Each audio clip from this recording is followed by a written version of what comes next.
Hi everybody, my name is Gunnar Streitenfeld, and I'm doing my presentation for week one on Steve Jobs. Uh, he's a very Steve Jobs is a very influential person in technology, and I think it's really cool that our launch box is actually a MacBook, which was made by Steve Jobs, which I guess it shows that even colleges realize just how influential his stuff was. Here's a quick biography. He was born February 24th, 1955 in San Francisco, California. He was adopted by Claire and Paul Jobs, and they named him Steve Paul Jobs. He grew up in Silicon Valley, which was where Robert Noyce was, and like where the microchip and everything was. So it's a really technological area, and Steve Jobs picked apart Robert Noyce's brain as a kid, or as an early 20-year-old. In 1976, Steve Jobs and his partner Steve Wozniak founded Apple Computers. He started in his family garage. In 1985, he leaves Apple and creates Next Incorporate. He comes back in '97 and is named CEO of Apple Computers, and he ends up dying in 2011.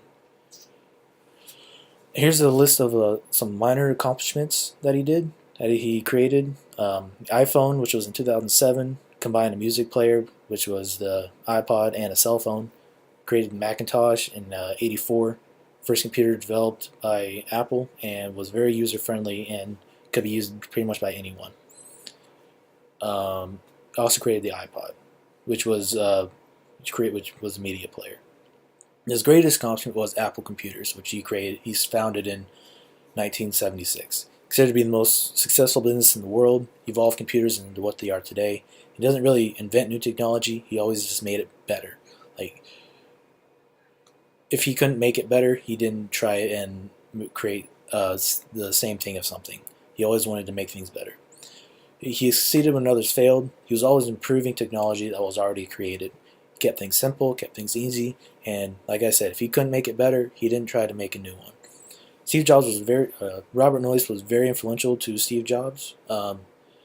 As a early teen, teen in his 20s, Steve Jobs frequently visited Robert at his home and was always asking questions. Here's a timeline of Robert Noyce all the way to Steve Jobs dying. In '57, Robert Noyce founded Fairchild Semiconductors. '59, he creates the semiconductor.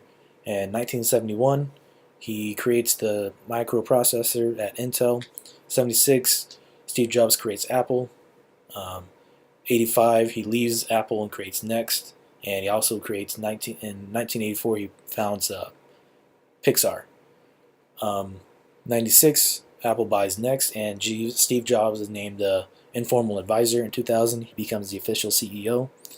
2003, he launches iTunes, and he's also diagnosed with pancreatic cancer. And in 2011, Steve Jobs dies at his home from pancreatic cancer. His lasting legacy was that he's always at the front of innovation. He always kept Apple technology like 2 years ahead. If it was set to release in 2007, it was approved in 2005. He created a company that dictates the competition, dictated the evolution of technology, incorporated efficiency with design. Apple's computer was always a cultural hit. And then here's my works cited page. And thank you very much for watching, and have a great time. I hope you had a good Thanksgiving.